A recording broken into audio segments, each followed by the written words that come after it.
Welcome back to Behind Her Coffee Stories of Motherhood. I'm your host, the unknown mom, just a regular mom with a cup of coffee and a story to tell.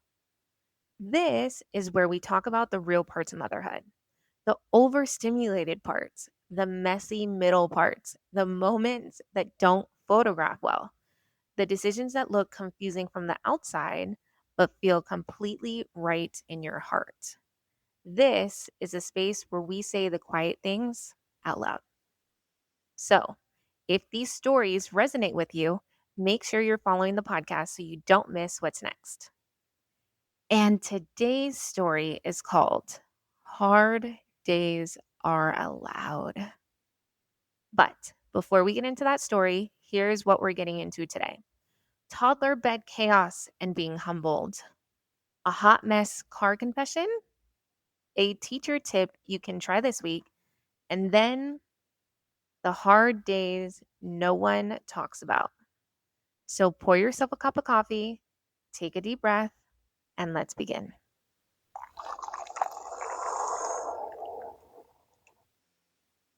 All right, it's time for Toddler time.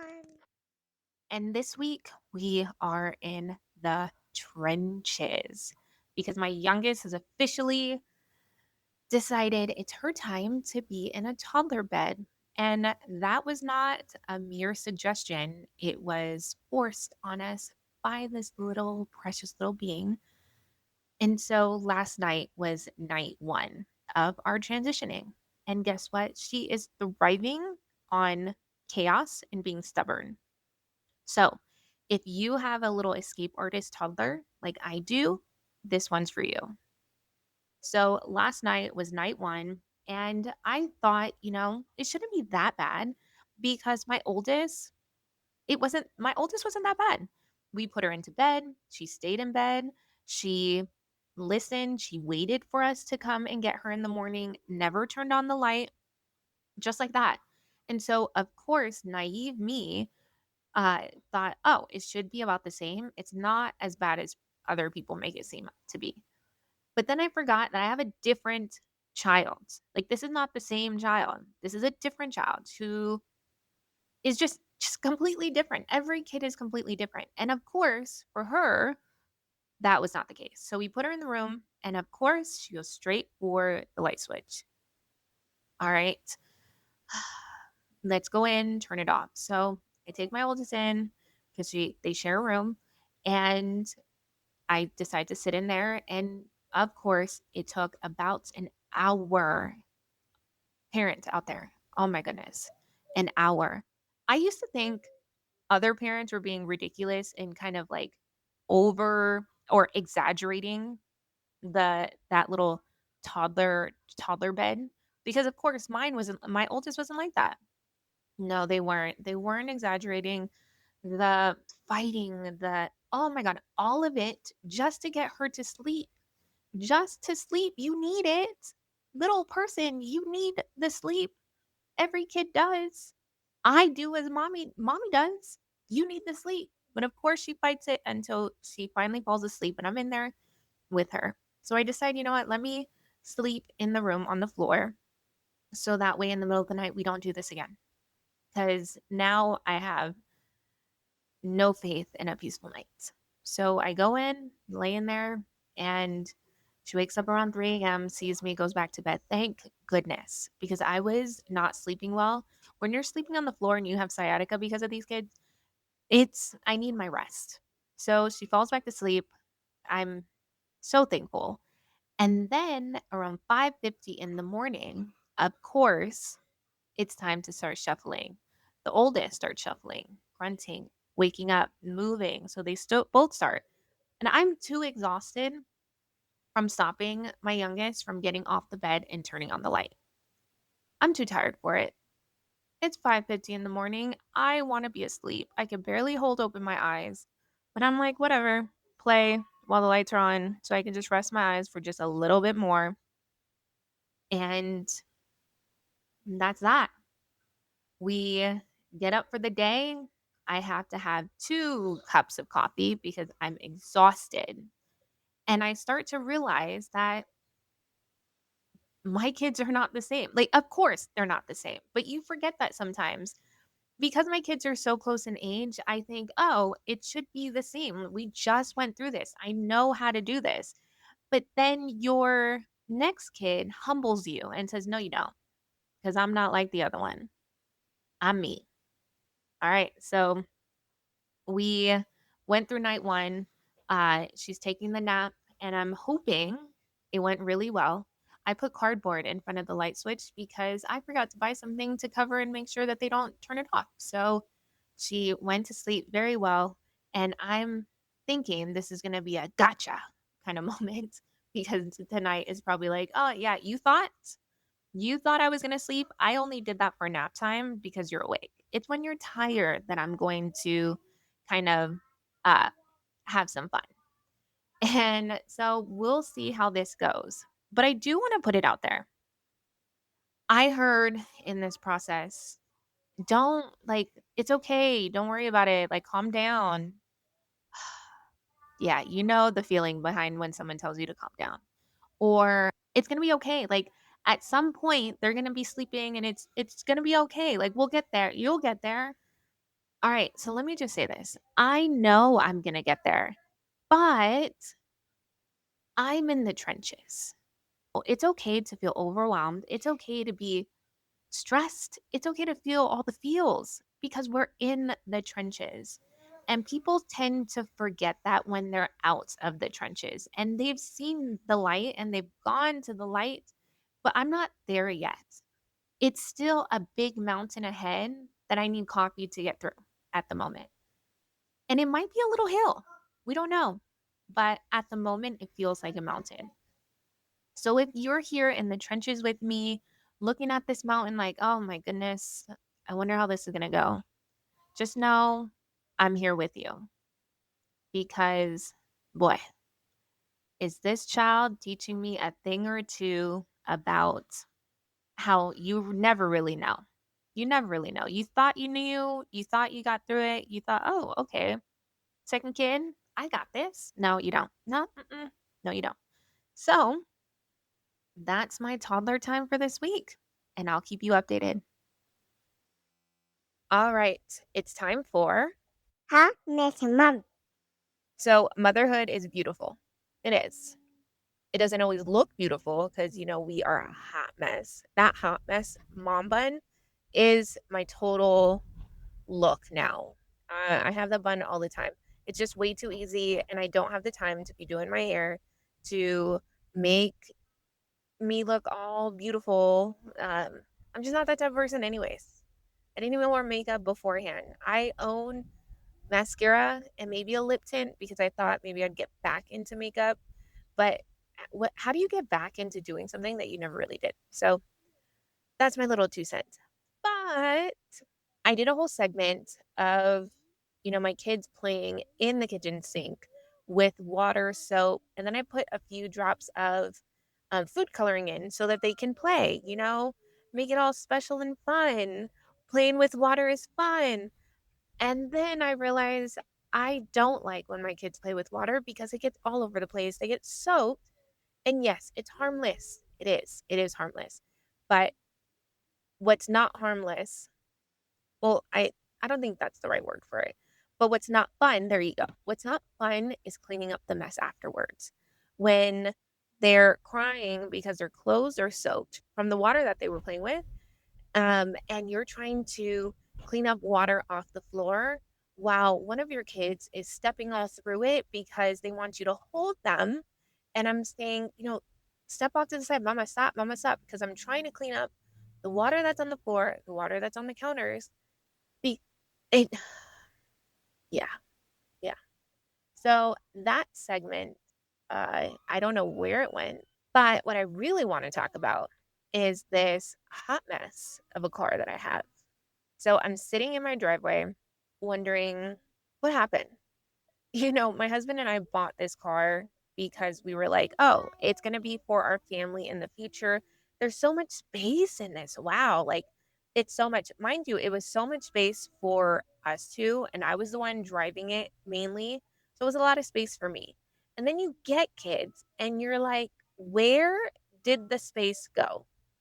I have bags in here. And some people have been like, oh, I only take a diaper and some wipes and then I leave. I'm good to go. Like, you really don't need all that stuff. Look, I've condensed it as much as I can. I really have. But I still have the potty because we were in the middle of potty training and you just never know. I'm not going to get rid of it just because we haven't had to use it in a little bit. Because what if that moment one of my oldest goes, I need to use the potty. Oh, okay, let's do it. We have the bags for it. We have the little liners that go in it. I have toys. I have books. I have fans because it gets hot back there. And we didn't even think about, rear facing car seats don't get the air that comes from the front. We really should have thought about, AC where they have the vents up top, but you're not really thinking about that. Then I have blankets. They have their water bottles. We have snacks. We have a change of clothes for me, my husband, and the kids. I have diapers in here. I have wipes in here. I have a little mini vacuum in here because if you give kids snacks, of course you're going to have to vacuum and clean it out. And it helps out with the stroller that I have in my back in the trunk that takes up, I swear, the whole trunk. Then we have shoes because they need to wear shoes. We're the type of people that don't put our kids in the car seat with their shoes on because those shoes have been all over the place and they have blankets that go on them. They have, their toys. And I don't want my kids touching their shoes and touching all their stuff. It's a preference. You might not care. I do. Then we have, what else do we have back there? Um, I have hats, beanies. I took out the beanies and then I put them back in because we went somewhere. And of course, we didn't have beanies because I thought, oh, we're not going to need them. So now I put them back in the car. I have sunglasses. I have water and dried soap, like those hand soaps. So if I ever need to wash their hands, we have that. We have, if you name it, I probably have it in the car because, of course, we need to go prepared. And anytime someone gets in my car in the front seat, they look in the back and they go, you need a bigger car. Yes, I do. And I'm going to kind of put it out there. I do want a bigger car. I see minivans out there and I'm like, that's the car I want. I've never in my life ever looked at minivans and thought, yeah, those are sexy. But now I do. Now I do. I see the space. I see the comfort. I want a minivan. My husband, on the other hand, doesn't. But, he's not driving around with the kids all day. I am. And I just want that space. I also want the doors to slide. Why do we need the doors to open out? It's it's a lot when you're trying to get kids in and out of the car, and especially if people don't know how to park and you're trying to open and it's just too much. And we need a minivan. So I did a whole ramble. But yeah, hot mess me, hot mess car, hot mess mama, right? Oh, and let's not forget the hot mess hair. I hope you can relate. Okay, everyone. So here is your teacher tip for the week. Get post-its. And that's it. Post-its, a pencil, pen, whatever it is, write whatever you want your kid to learn and post it around the house. Anytime they want to enter the room, make sure they either give it a high five, they say the word, they say the letter, they say the number, whatever you are trying to teach them. They say it, they enter the room. When they go into the bathroom, when they go into the refrigerator, if they want their snacks, anything that they need to learn and they need to get or they need to go through, it's a perfect way to have that constant exposure. Most of the time, as teachers, we do this to leave the classroom. We have the post it or something on the door, and they have to give it a high five or tell us before they leave to recess. So, why not bring that home and try that at home?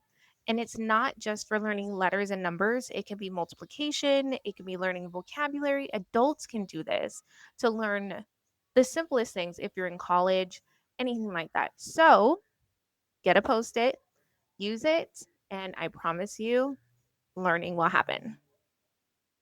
Okay, now that we've laughed a little, you've gotten to know me just a little bit better. Let me tell you the story I've been wanting to share.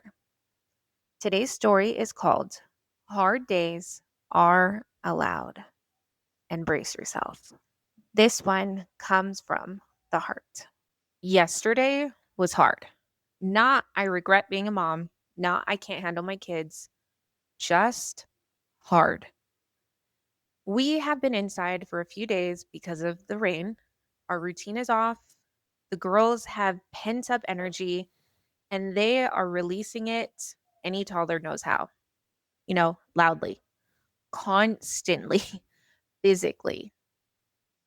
And I could tell, or I can tell, it's building in me. Well, for yesterday, the overstimulation, the noise stacking on top of the noise, the constant touching, the questions, the whining layered over everything. And in that moment, that's where I knew. If I don't pause right now, I'm not going to respond the way I want to.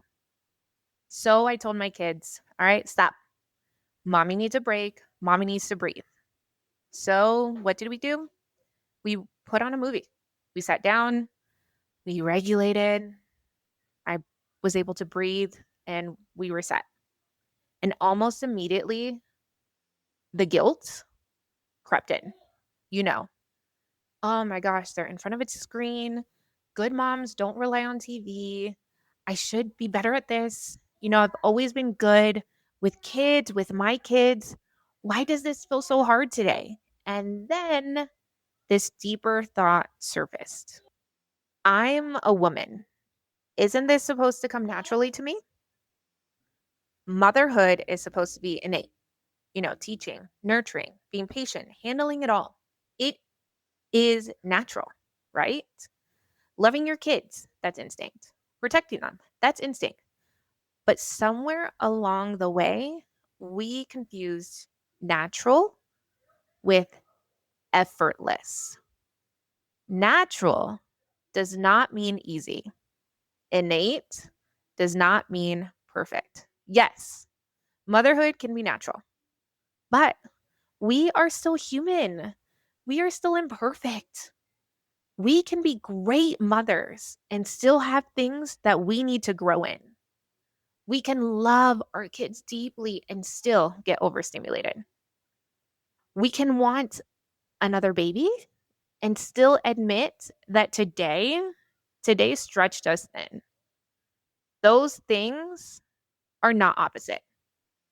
But society treats them like they are.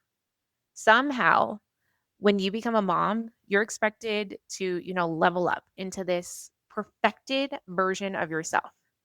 No hormonal shifts, no emotional days before your period. And, that comes monthly. No overstimulation. No, I need just 5 minutes. Look, I'm 34 and I'm still learning myself. I'm still navigating emotions, still figuring out how to regulate to them in real time. So, why do we expect mothers to be perfected humans when none of us are perfect people? And here's where it gets heavier. We're talking about having a third baby. And suddenly the comments start.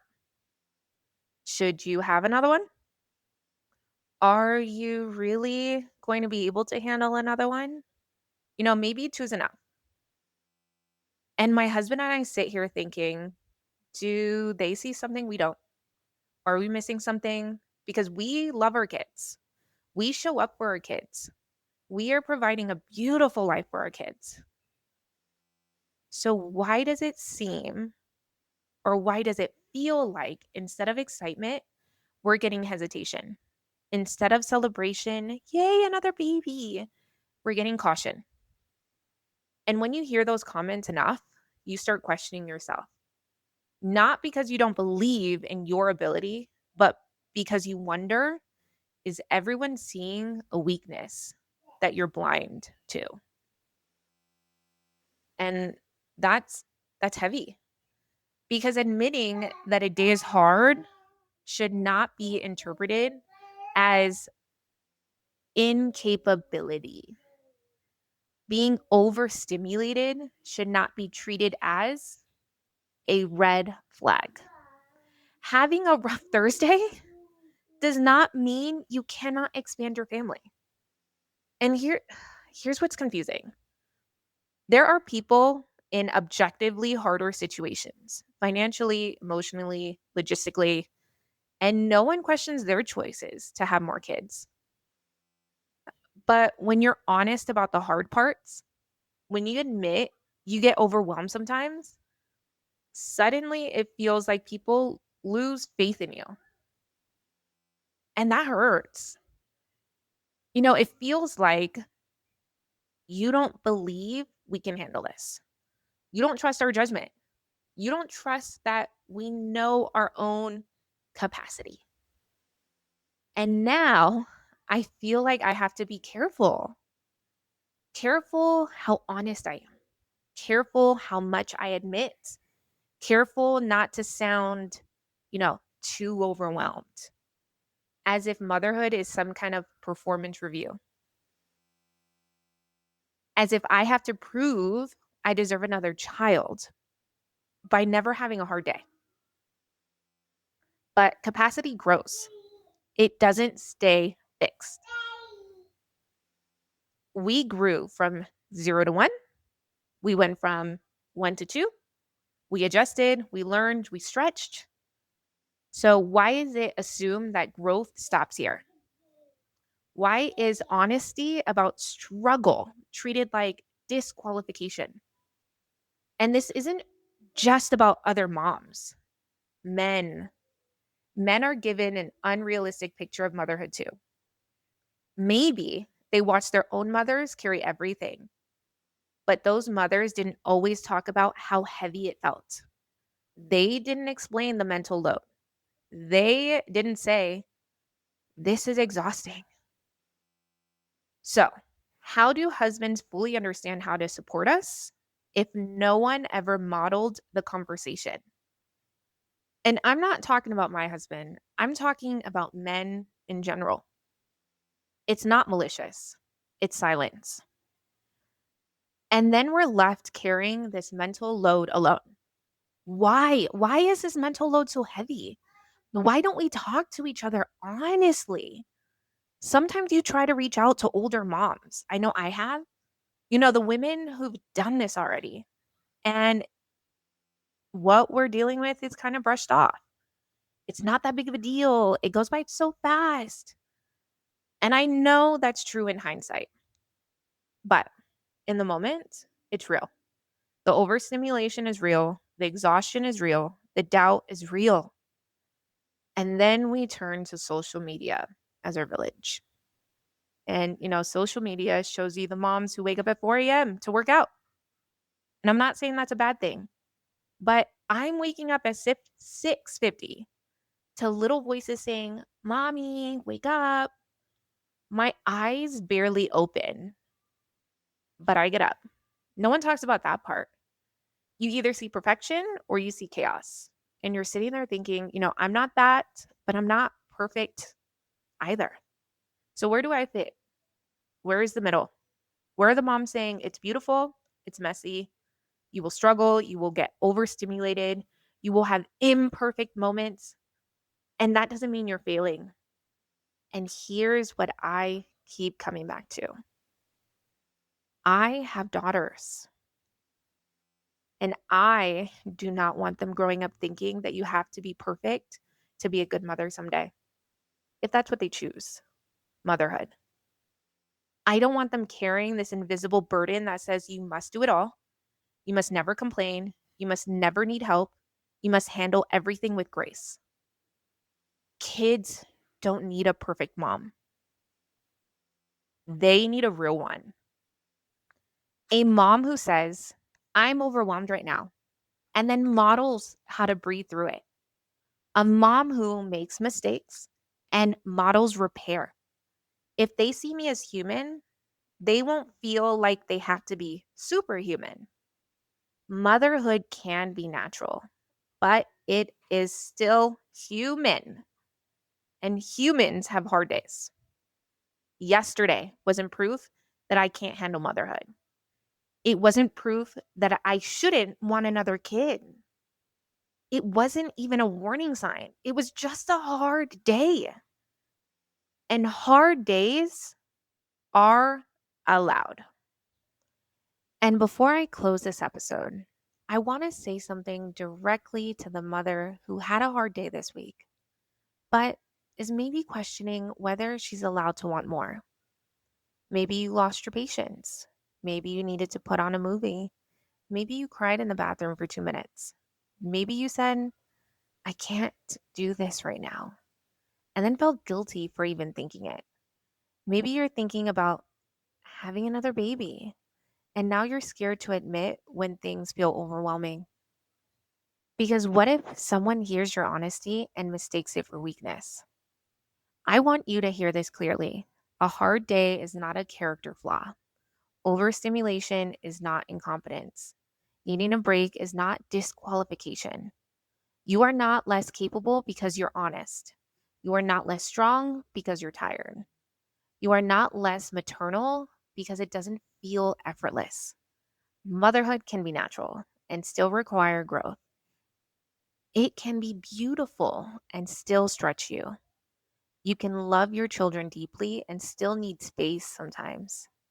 Those truths can live in the same heart. You do not have to be perfect to be a good mother. You just have to be present. And if today was heavy, that doesn't mean you're failing. It means you're in it. And you're allowed to be in it imperfectly. I see you. And hard days are allowed. Thanks for listening to Behind Her Coffee Stories of Motherhood, where the stories are honest. The coffee is, oh, it is necessary. And hard days are allowed. A Coffee with Carmen production.